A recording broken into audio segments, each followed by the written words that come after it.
O Senhor esteja convosco, Ele está no meio de nós. Proclamação do Evangelho de Jesus Cristo segundo Marcos. Glória a vós, Senhor. Naquele dia, ao cair da tarde, Jesus disse a seus discípulos: Vamos para a outra margem. Eles despediram a multidão e levaram Jesus consigo, assim como estava na barca. Havia ainda outras barcas com ele. Começou a soprar uma ventania muito forte e as ondas se lançavam dentro da barca, de modo que a barca já começava a se encher. Jesus estava na parte de trás, dormindo sobre um travesseiro. Os discípulos o acordaram e disseram: Mestre, estamos perecendo e tu não te importas? Ele se levantou e ordenou ao vento e ao mar: Silêncio, cala-te. O vento cessou e houve uma grande calmaria.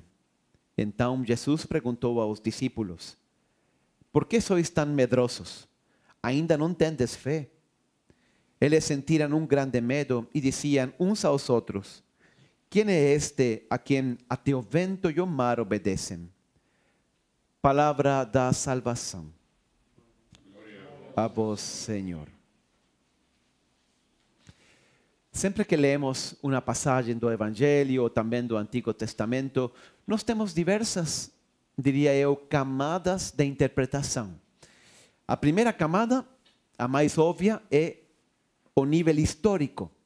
Todas as passagens da Bíblia, especialmente o Novo Testamento, têm um fundamento histórico. Lógico, eu não quero dizer com isso que tudo o que é narrado na Bíblia ou no Novo Testamento seja rigorosamente histórico. Não, não é isso.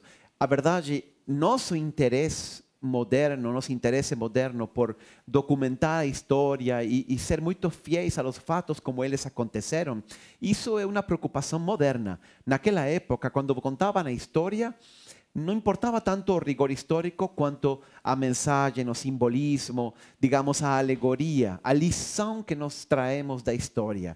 E era muito fácil exagerar ou tergiversar, distorcer a história.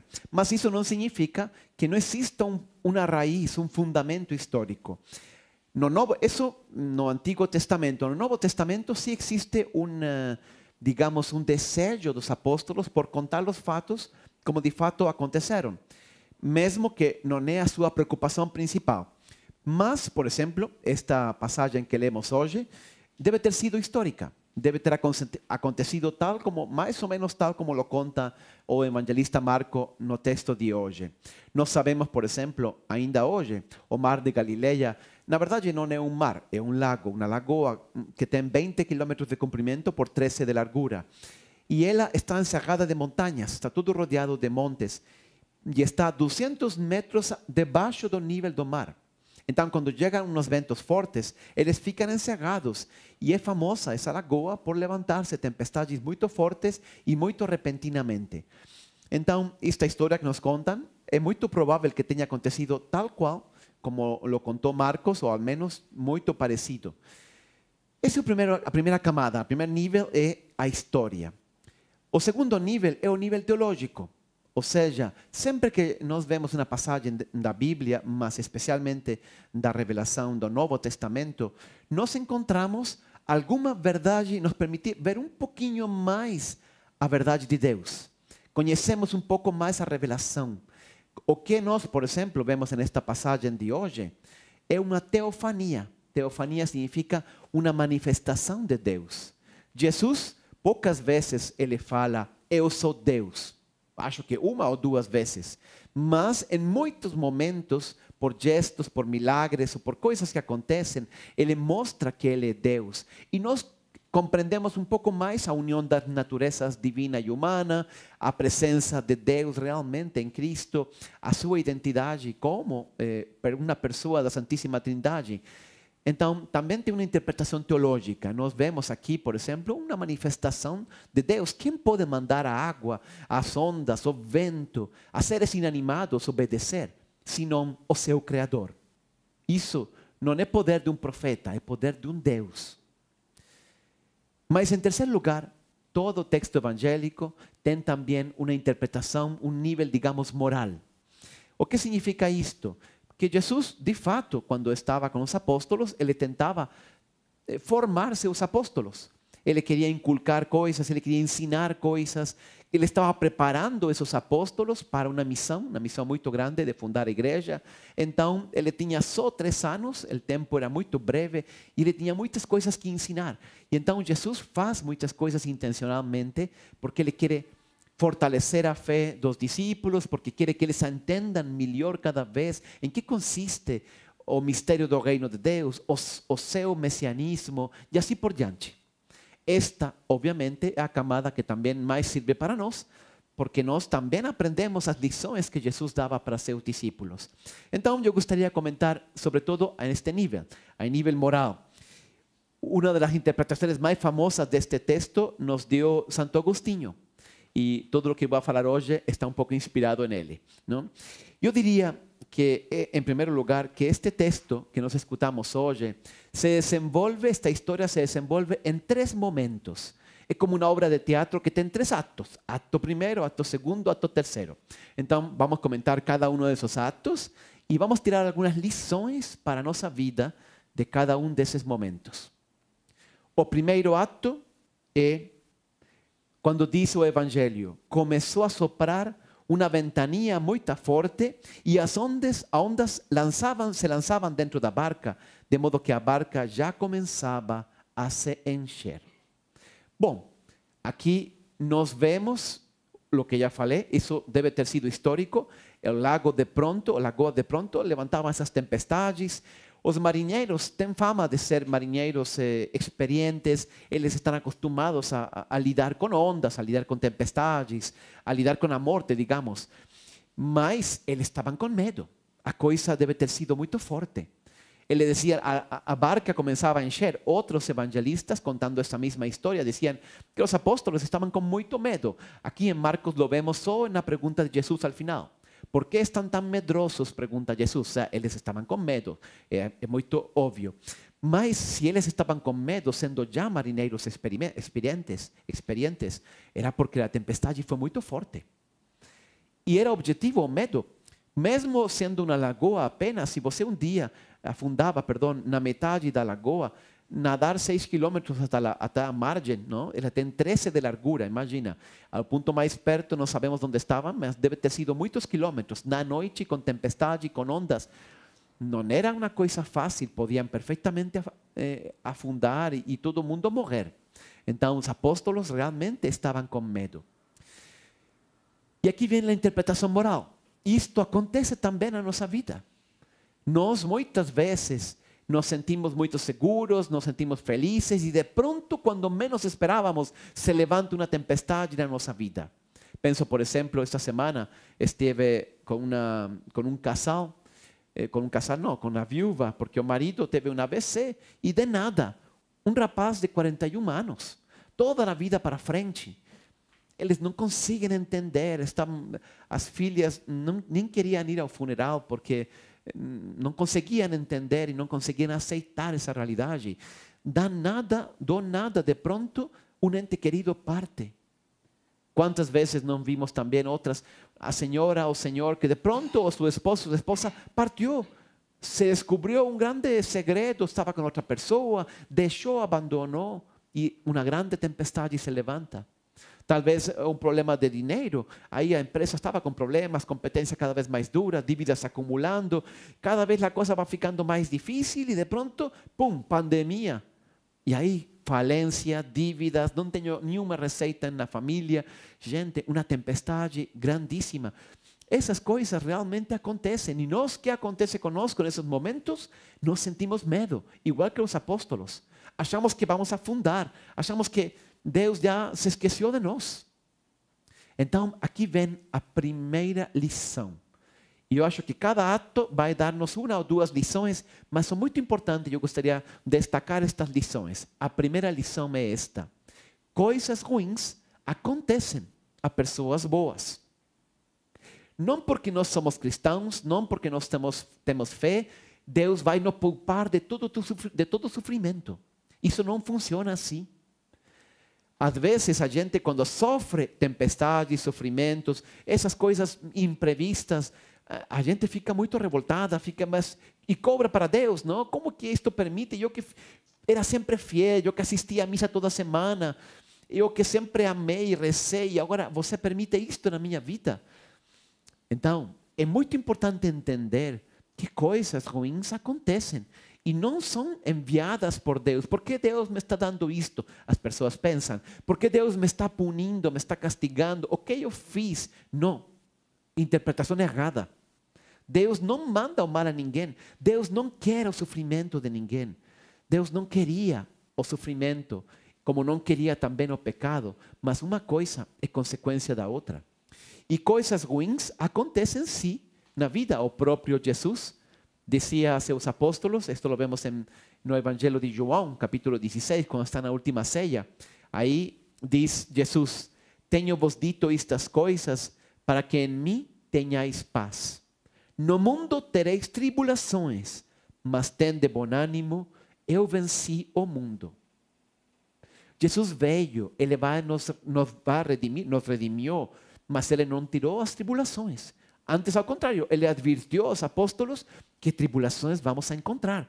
Mas confiai, eu venci o mundo, diz Jesus. Ou seja, momentos de provação, de dificuldades acontecem. Isto também vemos muitas vezes quando nossa vida, e isto faz particularmente doloroso, esses momentos de sofrimento, não? Esses momentos de provação. Quando não se cumprem sistematicamente nossos sonhos. Isto é uma das coisas difíceis na vida. Eu sonhava com ser médico, com ajudar as pessoas, e olha, acabei aí de caixa de banco.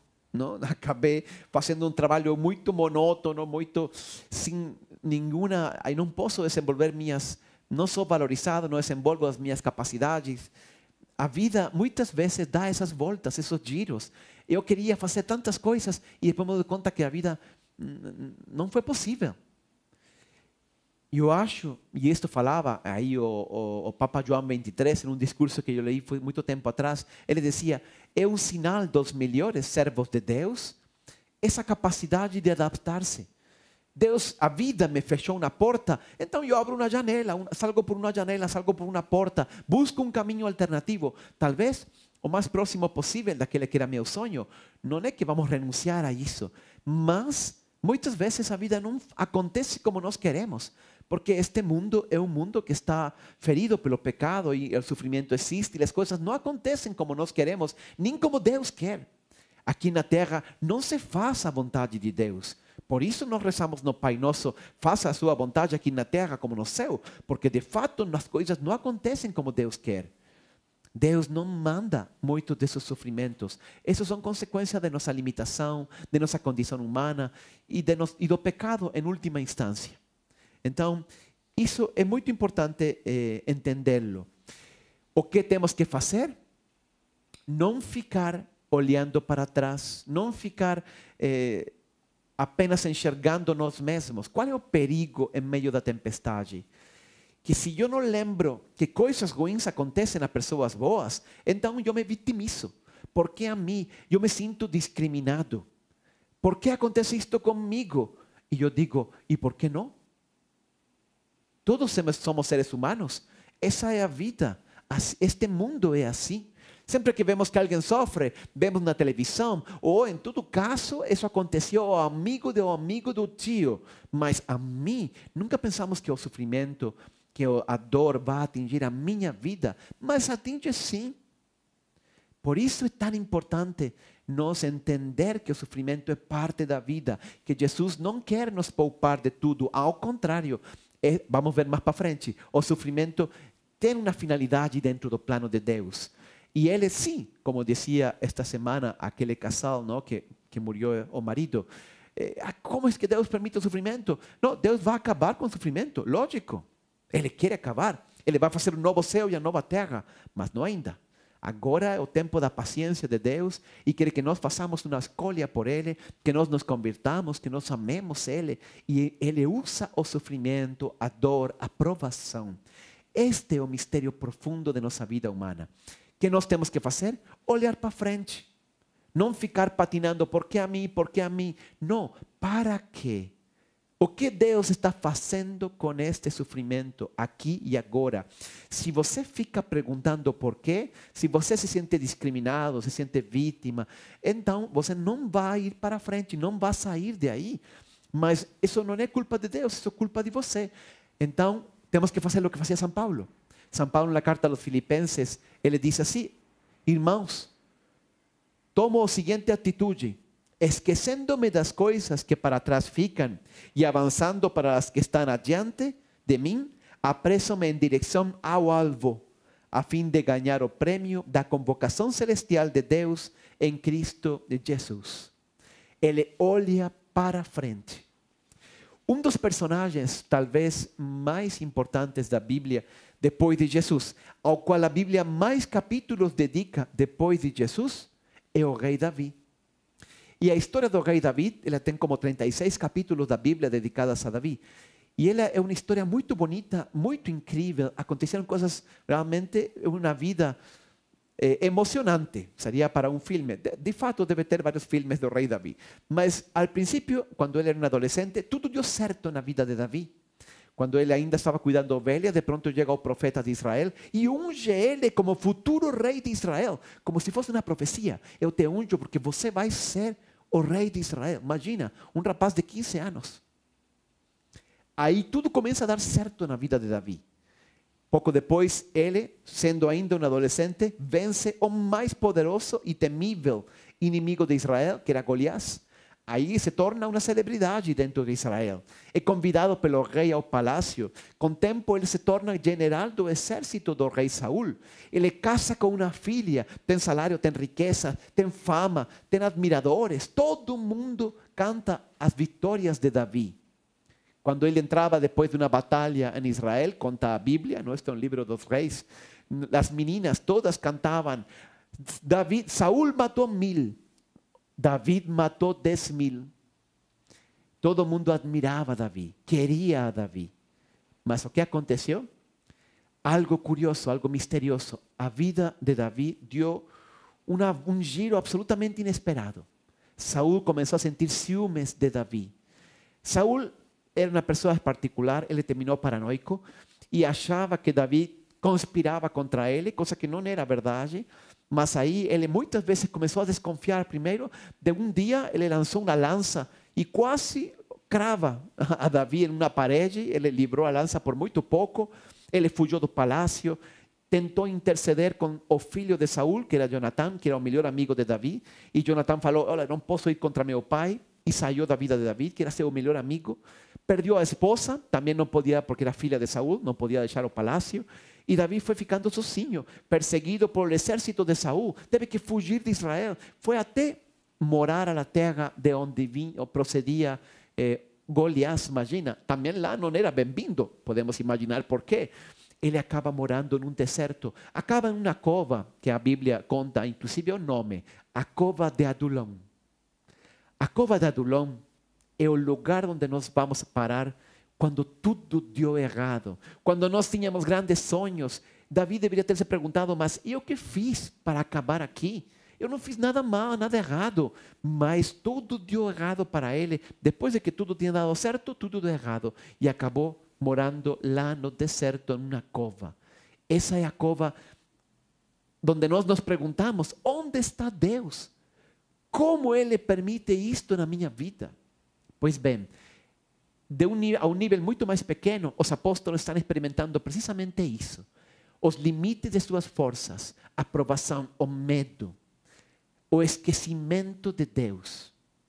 E você, já experimentou isso? E eu não sei, ninguém planeja ir a parar à cova de Adulão, mas eu vou falar uma coisa para você. Todos nós passamos uma temporada lá. E agora vamos ver por quê. Aí vem o segundo ato de nossa obra.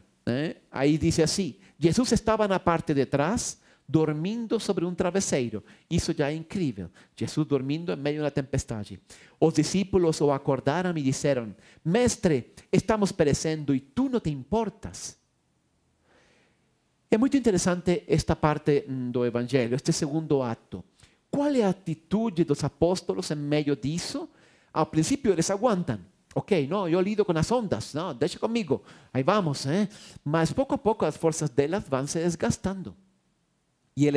E isso também, igual que Davi, as coisas vão dando tudo errado, até que ele vai parar a cova de Adulão. Os apóstolos também vão cada vez tentando lidar com a tempestade, mas chega um momento no qual já eles acham que não podem mais. E aí ficam desesperados, e até eles ficam bravos. Eles ficam bravos e acordam Jesus e lhe dizem: você não se importa conosco, você está aqui e não se importa conosco. Exatamente, esse é o problema. Quando nós sofremos, chega um momento no qual realmente nós já não podemos mais, as forças acabaram e nós nos revoltamos contra Deus e culpamos a Deus. Então, aqui vem a segunda lição. E essa segunda lição também é muito importante lembrar. Sofrer é inevitável. Ficar bravo é uma opção, é uma escolha que você faz. Sofrer é inevitável, por quê? Porque a vida está cheia de mudanças. Este mundo muda todo o tempo. Mudança implica perda. Perda implica sofrimento. E sofrimento vai ser inevitável, porque isso acontece sempre. A vida muda constantemente. Agora, ficar bravo é uma outra coisa. Isso é uma escolha nossa. Eu posso fazer uma opção de fé, confiar em Deus, mesmo que Ele está dormindo, ou posso ficar bravo com Ele. O que nós temos que fazer? Não ficar bravos desde logo. A culpa não é de Deus. Muitas vezes, insisto, as pessoas que se revoltam contra Deus é porque eles têm uma imagem de Deus e da vida um pouco infantil. Como se Deus estivesse só dedicado a cuidar da gente. E se eu rezo, você me tem que cuidar. É uma troca, não? Como uma máquina de Coca-Cola. Você bota umas moedas e sai na Coca-Cola. Eu recebo, você me cuida. Não, isso não funciona assim. Este mundo é um mundo injusto. A vida é injusta. Porque coisas ruins acontecem a pessoas boas. Entendamos isso e saibamos que apesar de que nós estamos sofrendo, Deus está conosco. E Ele sofre também conosco. Do mesmo jeito que Ele sofreu quando morreu seu Filho Jesus Cristo. Ele não queria isso. Jesus também não queria. Mas a vida é assim. E Ele, Deus, na sua onipotência, sabe tirar de todas as coisas ruins desta vida algo bom. Nisso consiste a onipotência divina. Não em que Ele evita todo sofrimento. Chegará um dia em que sim, a onipotência divina fará esse novo céu e essa nova terra onde não existirá mais choro, nem lágrimas, nem luto, como diz o livro do Apocalipse. Mas, enquanto isso, estamos no tempo da sabedoria divina, em que Ele usa o sofrimento e o seu poder para tirar um bem para a nossa alma. E então, aqui vem, antes disso, eu gostaria de contar um salmo de Davi, um salmo escrito por Davi na cova de Adulão. Na verdade, Davi passou 10 anos no deserto, naquela cova. E aí se juntou a ele umas 300 pessoas. Eram todas pessoas de má vida, não? Pessoas que tinham dívidas e tinham que fugir, porque senão los metían a la prisão. Pessoas que eram delinquentes, tinham cometido algum delito e eram perseguidos também. Todos fugiam de Saúl, fugiam do reino. Outros que caíram em desgraça, igual que Davi, porque realmente Saúl estava cada vez mais paranoico. E onde foram? Foram a parar com Davi, lá naquela cova de Adulão. E lá você encontra, ele escreve muitas coisas, mas um salmo nós sabemos que foi escrito lá, que é o Salmo 142. Olha o que diz Davi. Com a minha voz clamo ao Senhor, com a minha voz ao Senhor suplico. Derramo perante a Ele a minha queixa, diante dele exponho a minha tribulação. Não vou ler todo o salmo, só esse trecho, mas ele tudo é um expor a queixa de Davi diante de Deus. Davi está sofrendo, lógico, como vai ser diferente? O que ele faz? Fica revoltado com Deus? Não, isso é uma escolha, isso é uma opção que eu faço. O que Davi faz? Ele coloca seu sofrimento diante de Deus.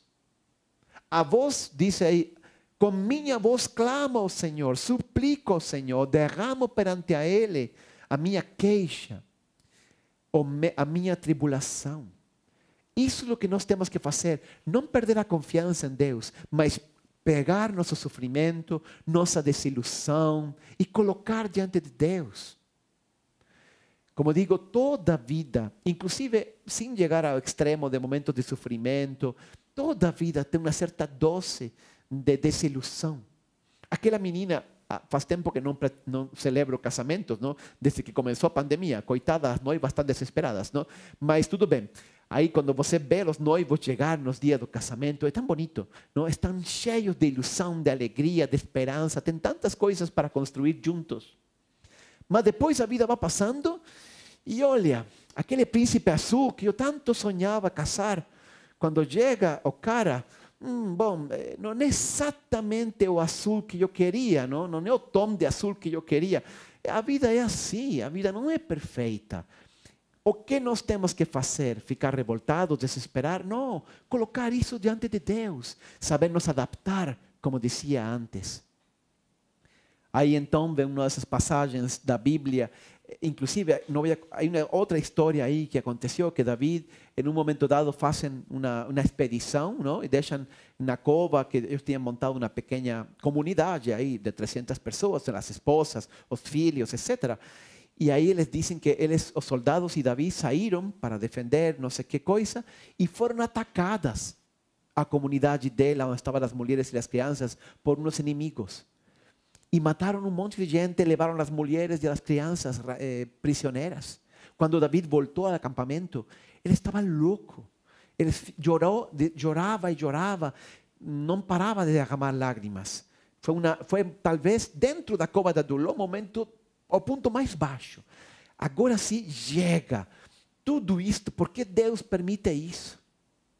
E então vem uma dessas passagens da Bíblia que dá para colocar no bronze, em pedra, lembrar sempre essa passagem de Jesus. Diz, no primeiro livro de Samuel, no capítulo 30, diz assim: David cobrou ânimo e colocou sua confiança no Senhor. Olha, em meio disso, quando todo mundo estava chorando, os próprios soldados de Davi começavam a voltar-se contra ele, porque culpavam ele de ter deixado a comunidade, não, desprotegida, enfim. Mas o que fez Davi? Colocou seu sofrimento diante de Deus e, como diz aí no livro de Samuel, cobrou ânimo e colocou sua confiança no Senhor. Queridos irmãos, eu não sei qual é a sua situação, se estão passando por um momento de provação, de tempestade, ou você está mesmo morando em sua cova de Adulão. Elias também acaba em uma cova no momento mais duro de sua vida. É curioso como a Bíblia repite seus padrões, não? É claro que nos quer passar também uma mensagem. O que você tem que fazer? Isso aqui, cobrar ânimo e colocar sua confiança no Senhor. Não desesperar. Aí vem a terceira lição. A lição diz assim: o sofrimento é chave para nosso crescimento espiritual. Se eu confio em Deus, acredite, esse sofrimento vai ser precisamente o lugar onde Deus vai tirar o crescimento espiritual, vai fazer nascer em você uma nova vida. Isto pode parecer muito duro, mas é assim mesmo. A gente cresce quando a gente sofre. Lembrem-se muito disto. Se a minha felicidade, a minha segurança, o meu amor a Deus depende de que todas as coisas estejam bem na minha vida e que tudo esteja dando certo e esteja prosperando, a sua fé e o seu amor a Deus é muito frágil. Ela não vai resistir nada. Ela não vale nada. Você deve amar e acreditar em Deus, inclusive nos momentos de provação e de dificuldade. Então, o porquê? Porque o sofrimento, Deus usa ele para nosso bem. Olha o que diz Tiago. Tiago é um apóstolo de Jesus, não? Ele escreveu uma carta, está ao final da Bíblia. É uma carta breve, mas é uma carta muito prática. Ele nos passa uns conselhos ótimos. Aí no Time tem uma série de meditações, toda dedicada a essa carta de Tiago. Por lo menos ao primeiro capítulo. Mas aí Tiago diz o seguinte: meus irmãos, tende por motivo de grande gozo o passardes por várias provações, sabendo que a aprovação da vossa fé produz a perseverança, e a perseverança tem a sua obra perfeita, para que sejais perfeitos e completos. Eu gostaria de destacar a palavra produz. Sabendo que a aprovação de vossa fé produz perseverança. Ou seja, o sofrimento, a prova de nossa fé, é produtiva. É produtiva. Ela produz algo. Ela não é estéril. Nosso maior medo é estar sozinho, é ficar abandonado, é que Deus esqueça de nós. Mas Ele não esquece. Se você sabe colaborar com Ele, se faz como Davi, cobrar ânimo e colocar sua confiança em Deus, acredite, esse sofrimento, mesmo incompreensivelmente ao princípio, ele vai se tornar na fonte de uma nova vida que nasce em seu coração, em um crescimento espiritual, em uma fé, em um amor, que já não dependem tanto das circunstâncias externas e, portanto, que fazem a minha vida muito mais segura e muito mais feliz, ancorando ela na vida eterna, não nas coisas terrenas. E aí então vem o terceiro ato. O terceiro momento desta passagem evangélica é quando diz: Jesus se levantou e ordenou ao vento e ao mar: silêncio, cala-te. O vento cessou e houve uma grande calmaria.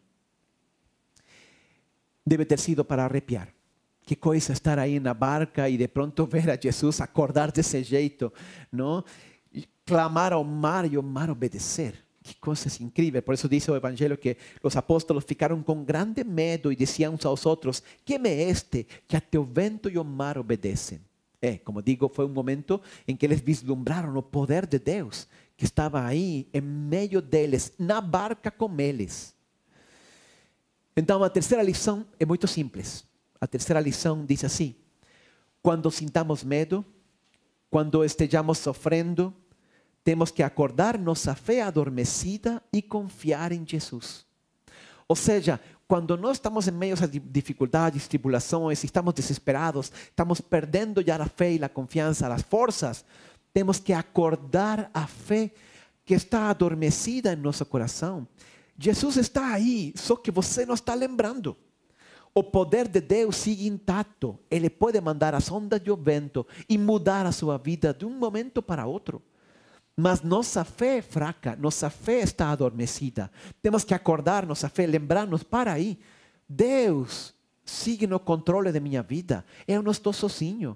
Deus está comigo. Renovar isso, pensar isso, converter esse dor, esse sofrimento numa oração. E você vai conseguir superar isso com muita paz. Porque, insisto, Deus, quando nós usamos e colocamos o sofrimento nas mãos de Deus, Deus transforma esse sofrimento em um crescimento, em um bem para nós.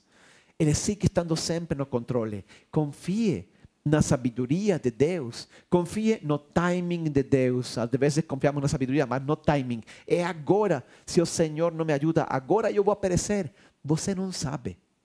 Deus é mais sábio. Confie nele. Cobre ânimo, como dizia o livro, a Bíblia de Davi, e coloque sua confiança no Senhor.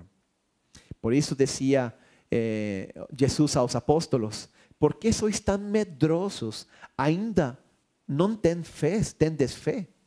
Ele não está falando aqui da fé de acreditar na lei de Moisés, de acreditar nas normas da Torá ou nas histórias do Antigo Testamento. Não, ele está falando da fé de confiança em Deus, de poder caminhar apesar das provações, das dificuldades, sabendo que Deus está comigo, mesmo que eu não sinta.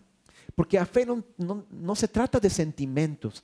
As pessoas me falam assim: padre, é que eu não sinto a Deus. Perdão, é que não se trata de sentir. Se trata de acreditar mesmo. Jesus falou: eu estarei convosco até o fim dos tempos. Não falou: eu vou fazer que você sinta na minha presença até o fim dos tempos. Não, não. É um tema de conhecer, de conhecimento, de saber, de certeza. Deus está, mesmo que eu não sinta. Se eu não sinto muitas vezes, é porque minha fé está adormecida. Então, quando nós cheguemos a esses momentos de desesperação, levanta o teu olhar a Deus. Levanta teus olhos a Ele. Ele está no controle sempre. Troca esse sofrimento. Faz como Davi. Ao Senhor clamo. Eu coloco a minha queixa, a minha tribulação diante dEle. Mas eu reconheço também que Ele é Deus, que Ele está no controle. E acredite, confiando nele, as coisas vão dar certo. Ao tempo dele, ao jeito dele. Mas vão dar certo. Porque Deus é infinito, é todo-poderoso e ao mesmo tempo nos ama. Então temos que fazer o que diz o Salmo 37.